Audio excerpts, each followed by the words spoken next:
know if that works.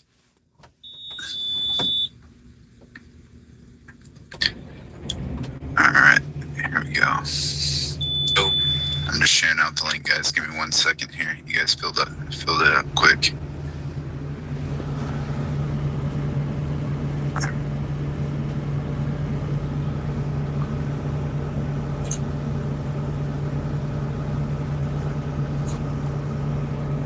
Overwatch, are you there? Can you hear me?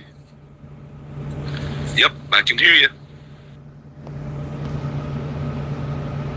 Perfect. All right.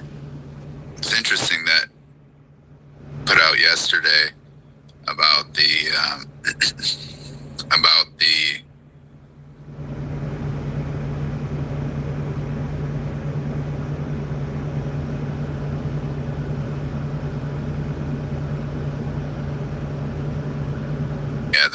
the census data is correct. It's just funny how many people want to claim that census data for New York City was false. Even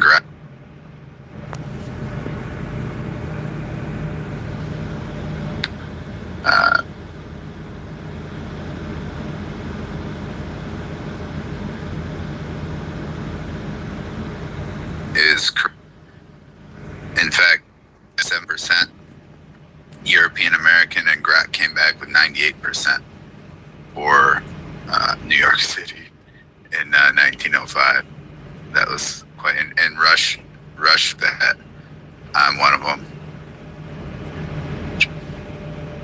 I'll put Rush's fact check up in the jumbo as well, or what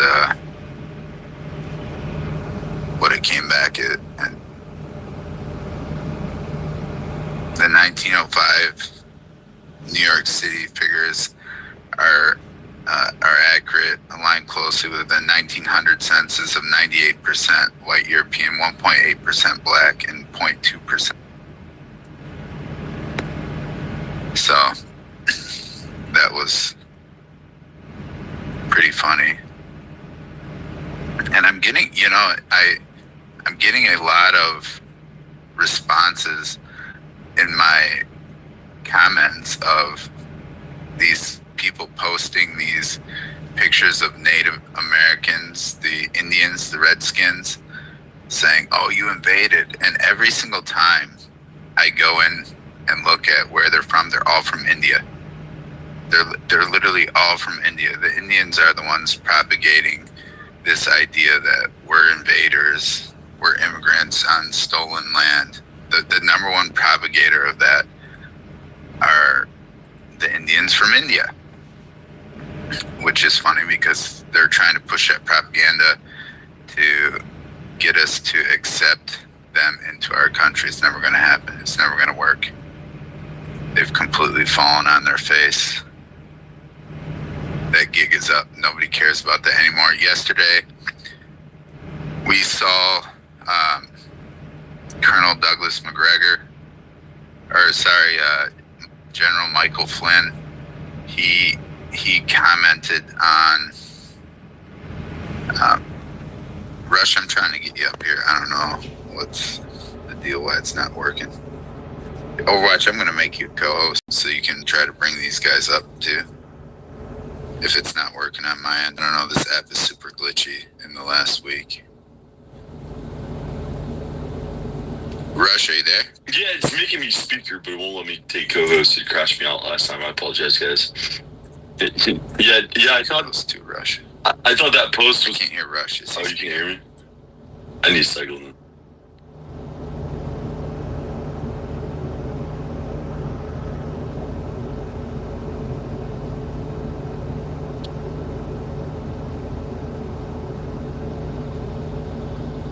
Oh, yeah, I hear you perfect, General.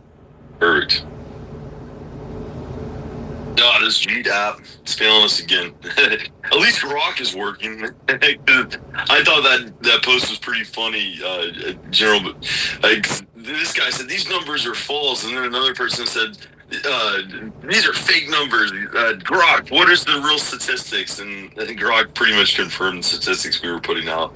Besides the fact that I delineated the Jewish people from white. I didn't delineate Arabs and Muslims from white, Northern Africans. So really, the number of white in New York City is actually lower than that. We are now an extreme minority in the biggest city in our old country. It's crazy. Yeah, well, it shows that's why they voted for this communist Indian mayor that they have there. And the subversion is so crazy that they tried to say, oh, he's a Muslim from Uganda. He's literally Indian. You know, it's crazy, the propaganda that they push out there on this.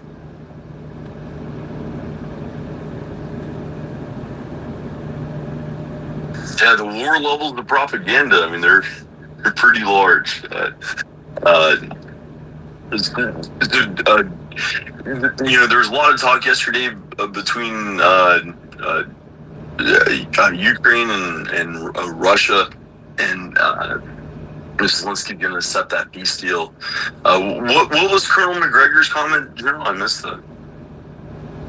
Not Colonel Douglas McGregor. It was General Michael Flynn, and he was talking about the Cinnamon lady, and he was saying, yeah, Americans are done. White Americans are done. And he was supporting the Cinnamon lady. He said, we've been invaded. We've been thrown every single, type of insult, every type of racial slur, every type of demonization in the country. And General Flynn said, I have thick skin and I'm very tolerant, but I've had enough. Enough is enough. Donald Trump, you better fix this. You better do something about this, because everybody in America is sick of this bullshit now. So when you have generals like General Flynn standing up and supporting the Cinnabon lady, the Overton window has shifted. Now you have Elon Musk going full on. You got guys like General Flynn going on it. You got all these other people coming up. I mean, Doc Chambers, he's running for governor of Texas. He's saying he's going to end H-1Bs there in Texas, and he wants to repeal the Hart Sellers Act. I saw another rep also talking about ending the Hart Sellers Act. So now it's into the general conversation, and that's where we need it to be. The Overton window is shifted, and now it's in the general conversation across the United States. It's huge. It's huge. It's going to become a talking point for people getting elected now. Yeah, very huge. I mean, I know there's a lot of people that don't like General Flynn for various reasons, but that guy holds a lot of power. I mean, all of the QAnon, MAGA portion of the movement, I mean, they hold extreme loyalty to General Flynn, almost above Donald Trump. And General Flynn is also working with Eric Prince on the security app that is supposed to encrypt your networks and your phones to where the government can't spy on you.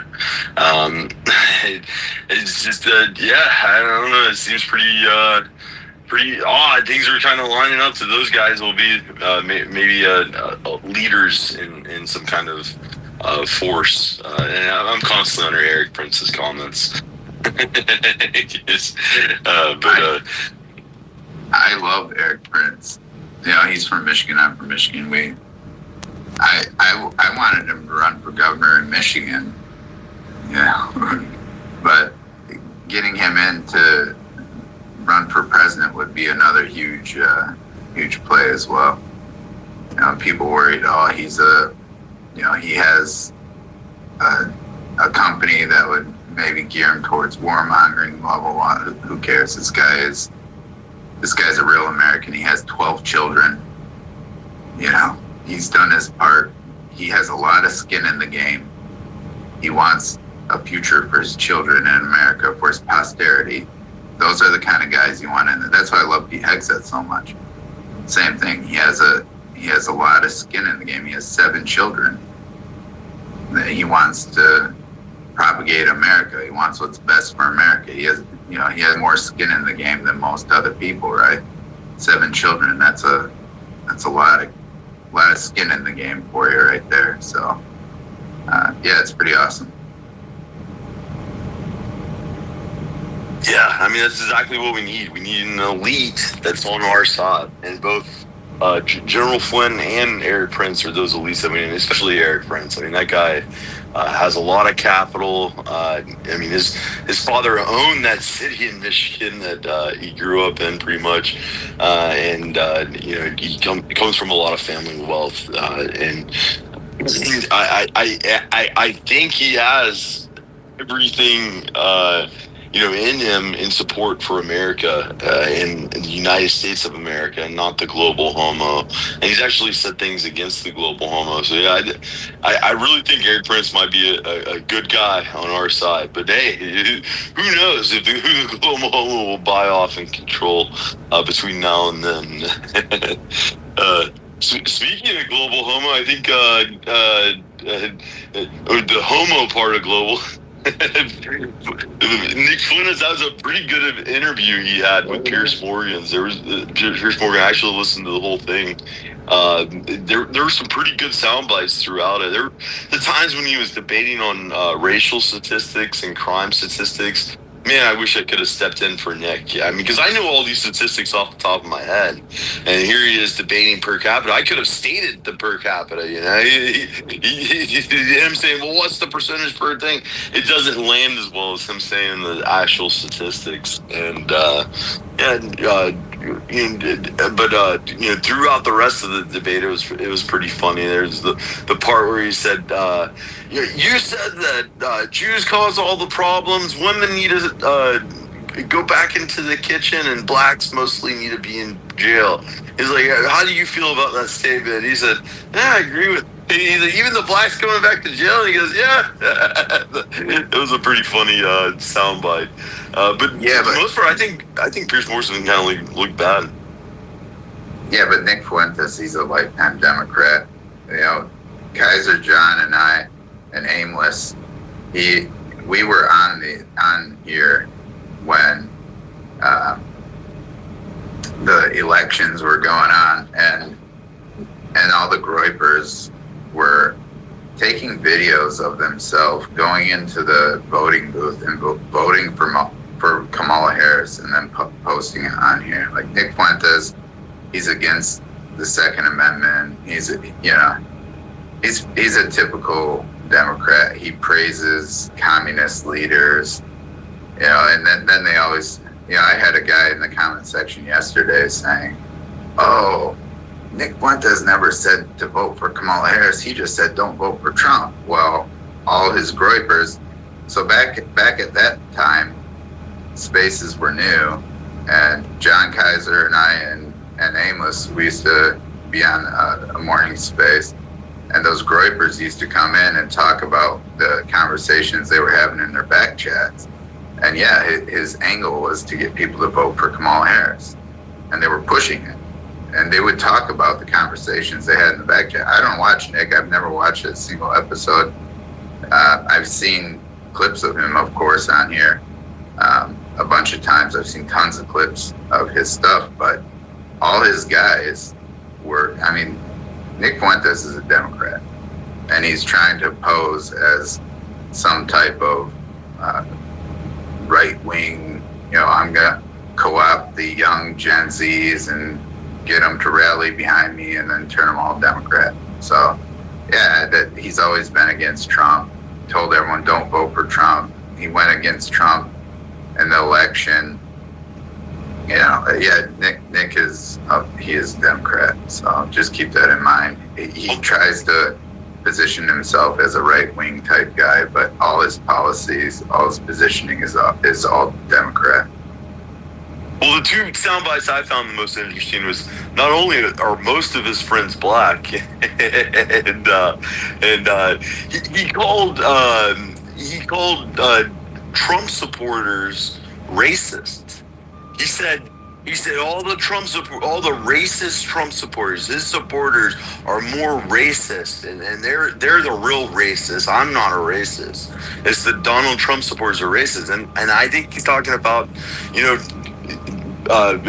groups like us who call him out on saying that America's for everyone and those types of things. He is, and calling us racist is just the most pathetic global homo comment I think he can make. And that is how he kind of feels, his sentiment. If he has Jewish friends and black friends and all the things that he claims to have in his interviews, I don't really understand the lore of old Nick Fuentes and how he has so many followers. Maybe it is because it's so many invaders that see that they're getting kicked out that they want to jump on his side. No, he's young and he's relating with the youth, but the direction he's pushing them into, like he praises Stalin and all these communist dictators, all this garbage, like that's his position. He's just a lifetime Democrat, and he's trying to capitalize on the disenfranchisement of the youth to get them to go along with his vision. He wants to destroy America too. He wants Christian nationalism or Catholic nationalism. Why is that? Well, because he's Mexican, and he wants all the Mexicans to be able to stay in America. That's it. And who's killing the most people in America right now? The Mexicans, his people. So yeah, I mean, yeah, he'll get on there and he'll say stuff, but you know, he went to J6 with a bullhorn, like, and screaming, "We're going in! We're going in!" Like, this is you would be arrested for that. I mean, they Piers arrested Morgan actually played that clip and asked him if he's a Fed. it was actually pretty entertaining to see Piers Morgan play that clip and ask him if he's a Fed. It was funny. He denied being a Fed. He also denied being gay. And it was crazy the way he asked. He said, "Are you attracted to women?" He said yes. And then he said, "Are you gay?" And he paused for a second, and then he said no. And to me, I think he might be playing on key on words. I mean, Piers Morgan may should have asked him if he's bisexual. But the fact that Nick Fuentes is 29, 30 years old says that he's a virgin, I don't believe him. I mean, he's either homosexual or I don't know. He's lying about his purity for Catholicism, or maybe he is a 30-year-old virgin. It just seems like an odd statement for a 30-year-old male to be making. Yeah, I mean, well, look at the guy. You know, it's got to be rough. But yeah, no, it is what it is. I'm just gonna tell everyone on the show, he is a Democrat. There's no doubt about it. And there's guys that come on our show like Kaiser and John who have been around and were there when they were doing that bullshit. They were literally going into the voting booth, videoing themselves voting for Kamala Harris and then posting it on here. So, and if you go, like, there were guys that got arrested for J6 that weren't even there because they were associated with the groups who went in. And Nick Fuentes was there, and he said, "Well, I was standing right outside this line, so they didn't come after me." You had a fucking bullhorn screaming, "We're going in!" Like, you're getting arrested. Anyone that's standing out there with a big ass megaphone telling everyone we're going in, yeah, you're gonna get arrested. Period. And the fact that he didn't, and he walked away scot free, while the Democrats are in power, and the Democrats didn't go after him, it's just one more proof he's a Democrat. You know, he's working for that side. He's trying to co-opt the youth into getting them to vote for Kamala Harris. I mean, what's the logical conclusion of telling people don't vote for Trump? The logical conclusion is that you're going to vote for Kamala Harris, right? And you see it a lot in these circles. We've seen these other groups, voting's fake and gay, don't vote. Well, who's that going to help? If you go around and disenfranchise a bunch of white people and tell them don't vote, you're only hurting the right. You're hurting the right because white people vote Republican. And the left, who's full of browns and nons, they're going to win that if you're telling all the white people not to vote. So yeah, he's a lifetime Democrat, guys. There's no doubt about it. And you can ask Kaiser and John once they wake up and they come on in, they'll tell you the exact same thing. We were there when they were in there. I'm gonna rape, kill, and die for Nicholas J. Fuentes. You know, that was their phase back then, and they were just running around acting totally insane. They'd go into spaces, and you'd have conservative white women, and they would sit there and say they were gonna rape them on spaces. We witnessed this shit. So, yeah, it's total degeneracy what those guys are into, and it is very Democrat. You know, we've seen, who else have you seen going online telling little kids that all kinds of degenerate garbage?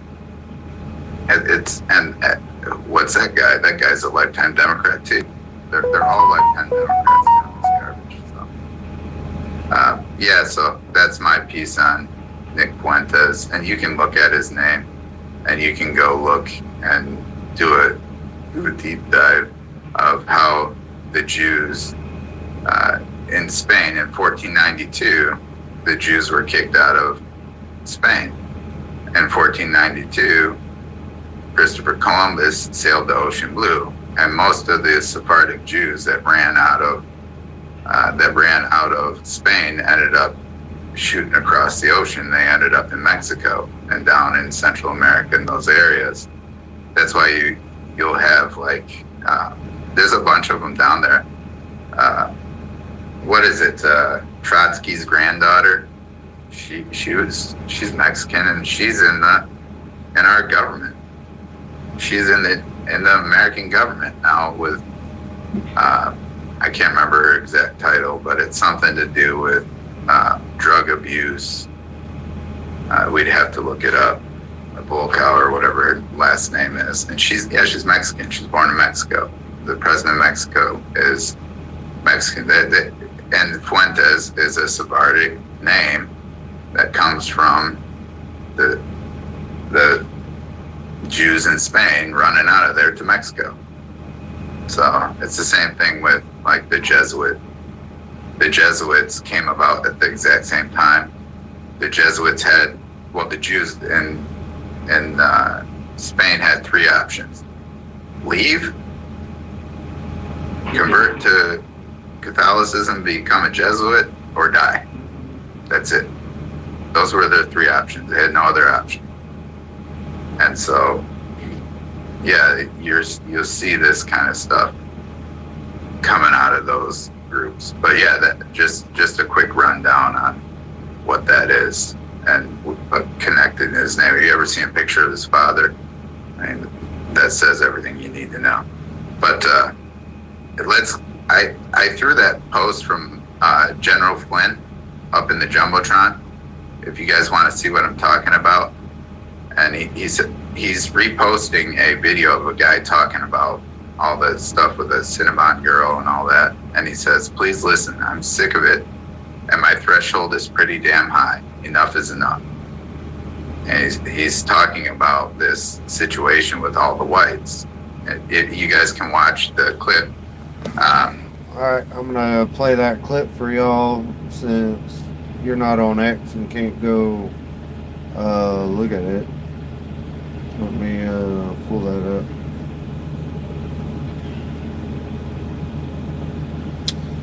I just seen it. 1 second.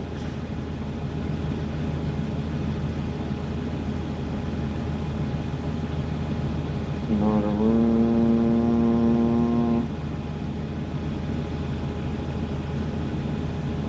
Is that? No, that's. Sorry, guys. Thought I seen it. Oh, here it is. Here's the clip he's talking about. People are tired of it, frustrated, I'm talking about white people just being totally, I'm done. I'm saying what's on my mind. White people in this country have been pressured and guilted and lied about to an extreme that is best seen on a Cinnabon video. We'll get to that in a second.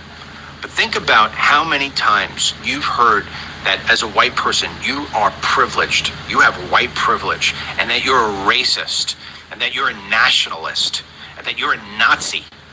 You know, you can only take that language so many times until you sit and say, I'm going to fight back. There's only so many times you could be punched in the face until you put up a defense, and that defense is a hard offense. Let me take you to the Cinnabon video in case you haven't seen it. Imagine a 30-something blonde-year-old female. She's working behind the counter at Cinnabon, probably making minimum wage, if not, a few trickles over it. Going in there, dealing with customers, probably half of them a pain in the ass. But she still goes, and she proudly goes. There's videos of this girl showing the different buns she's making, in a very kind of smiley way and trying to promote where she is that she works. Well, these two Somalis come into Cinnabon, and allegedly, apparently, we don't know this. This is what is being told because we don't see it on video. Apparently, the Somalis gave this girl in Wisconsin a hard time that she didn't have a hijab on to serve the Somalis. So the Somalis probably got into some kind of verbal fight with this woman, still at the point of where it's pretty low, and they decide they're going to film her. And she gets pissed. She says, "You're filming me?" And they said, "Yeah, we're filming you. You're a horrible person." And that's when she loses it. She gives him the middle fingers. She says, "You are," and she calls him the N-word. She says, "Get the hell out of my place. Screw you. Yeah, all right, I'm a racist. I'll tell the world I'm a racist." And she sort of loses it because she's had enough. She's been pushed. She's trying to just get through the day, make money, to try to go home and pay the bills, which are just so much money for everybody at this point. And then when you hear that the Somalians are stealing our money and sending it back to Somalia to support freaking terrorism, and then Somalians telling you how horrible it is that your country is, people are fed up. She's fed up. So what happens? Cinnabon fires her, and as a result of that, I will never eat at a Cinnabon ever again. It's garbage for you anyway. And so what happens is people, they say, you know what? We're supporting this woman. Right now, she has $100,000 raised for her online. Triple probably of what she makes in a year at Cinnabon. And what it is, it's an indication. It's not people putting money towards, hey, I like the fact that you said the N-word. What it is, it's people saying we're frustrated. We're tired of all the things I said in the beginning, of being called a racist and saying that you have privilege. Where's the privilege of working for minimum wage at a Cinnabon? Where's the privilege of that? Where's the privilege of being filmed and being taunted? There is none. It's very simple what we want as Americans. It's not a hard concept. We've been taking in too many people for way too long. It's been decades and decades and decades of mass immigration, both legal and illegal. We've had to turn a blind eye to this. We've had to pretend like we want to deal with people who don't speak English. We've had to pretend like we've got to deal with the fact that when you walk into the emergency room, you look at people who look like they're from the third world, and you got to wait in line on something that you should be at the front of the line for. We're tired of going into our classrooms with our kid in the beginning of the school year and be like, where did all these people come from? And why do you need 4 extra teachers to be teaching these kids? Oh, because they need ESL? We're tired of the cost. We're tired of it all. We're tired of our jobs being taken. We're tired of hearing that you can't get a job because you don't speak Spanish. That's it. This is our country. If you don't like it, get out. All right, we'll go back to the space now. That's the clip, though, that he's talking about. The clip that he's reposting is from Dennis Lynch, and he's talking about the Cinnabon video is indicative of how frustrated people are, specifically white people. Whites are tired of being told they have privilege and they're racist. So, and this is what he's reposting. He's posting in support of the Cinnabon lady. So, yeah, the Overton window is shifted to the point now where we have generals, U.S. generals, supporting the Cinnabon lady. It's pretty wild to see the Overton window has shifted this far.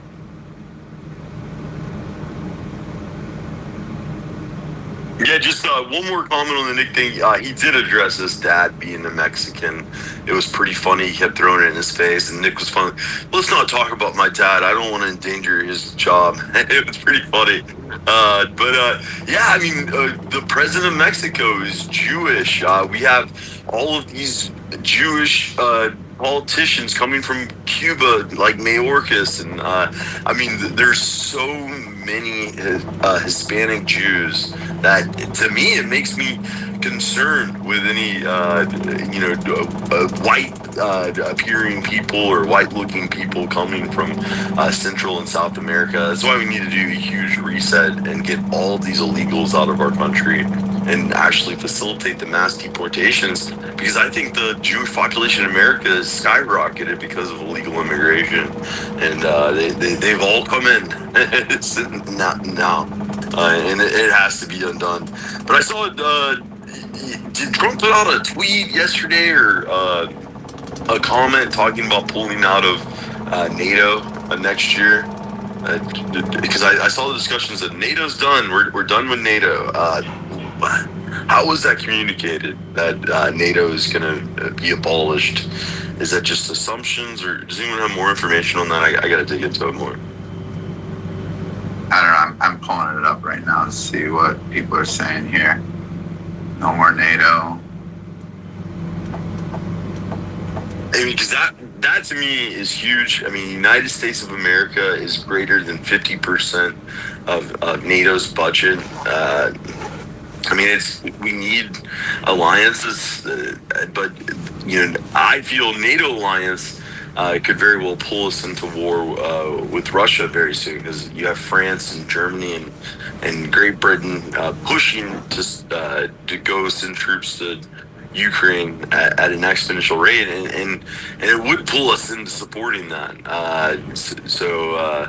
Yeah, I mean, it's just the funding part of it, and the fact that we need to focus on our nation and our own borders. And Trump said that. He said he was going to pull every troop back and focus on America. I haven't seen that yet, though. I mean, there's huge costs for us to keep bases in Germany, in the Middle East. I mean, they have to pay people like spousal things. I mean, they have to pay soldiers more. They have to pay your rations and things more. I mean, it's an exponential cost for us to put troops overseas like that. And what benefit do we get besides being the world police? And Trump said we're done being the world police. Hopefully that is true.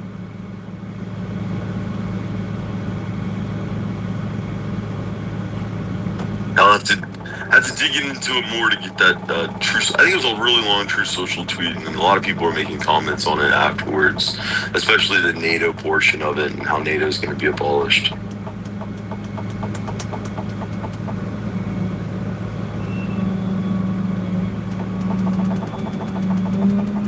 I'm sorry, guys. I'm trying to clear my head out. I got a bad sinus infection or something this morning. I don't know if they sprayed us with something or what. I don't ever get sick ever.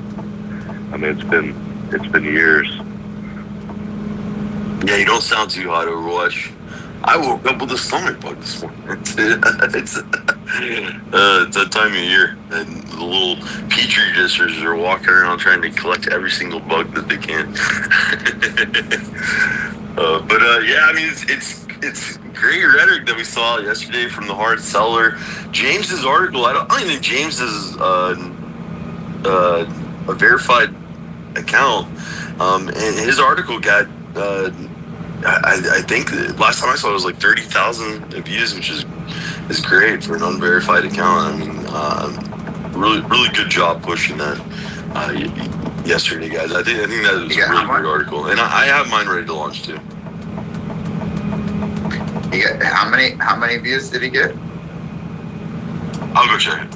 30,000, you said? That's crazy. Yeah, no, that's awesome.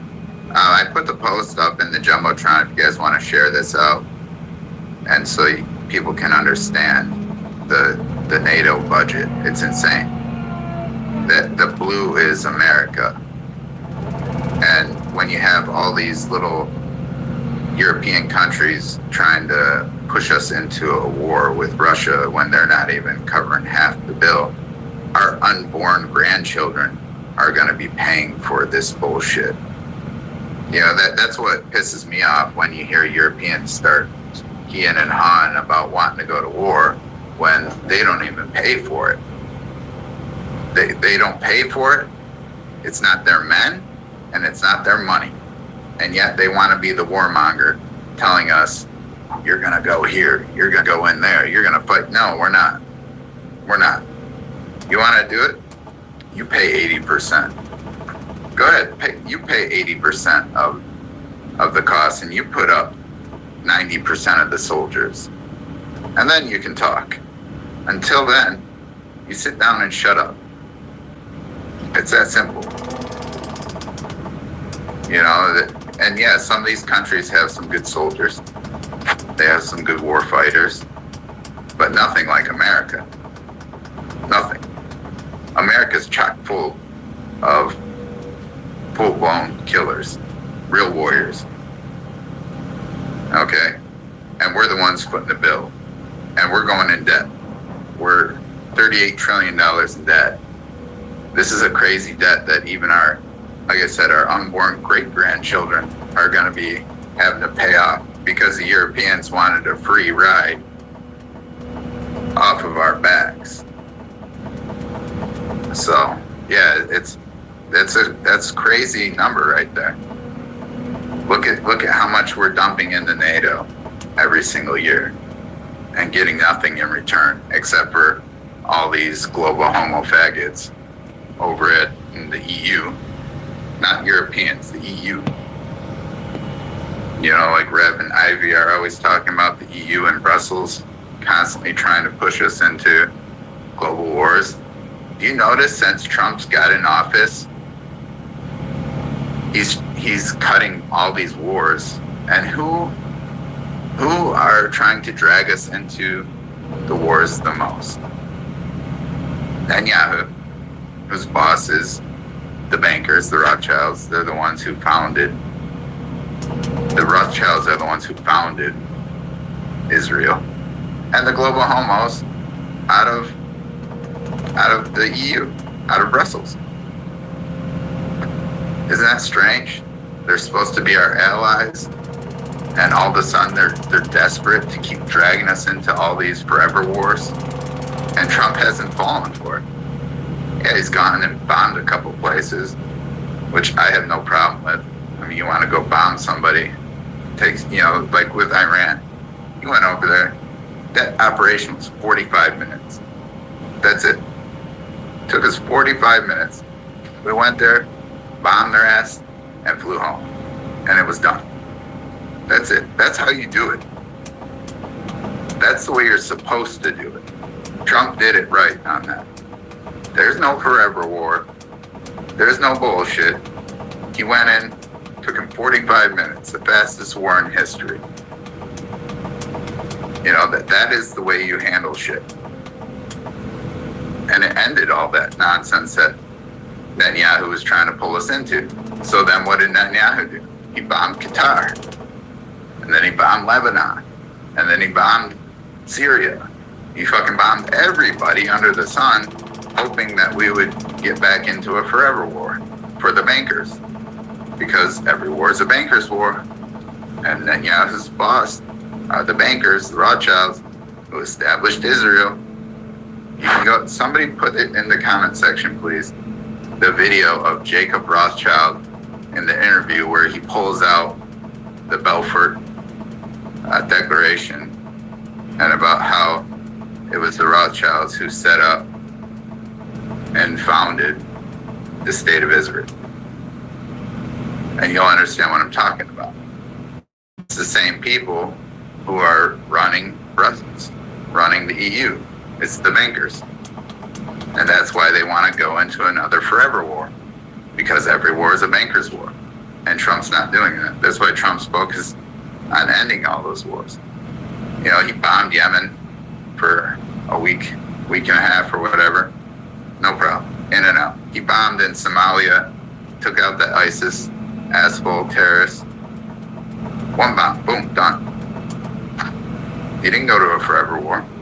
He just went and killed their ass and called it a day. That's the way you're supposed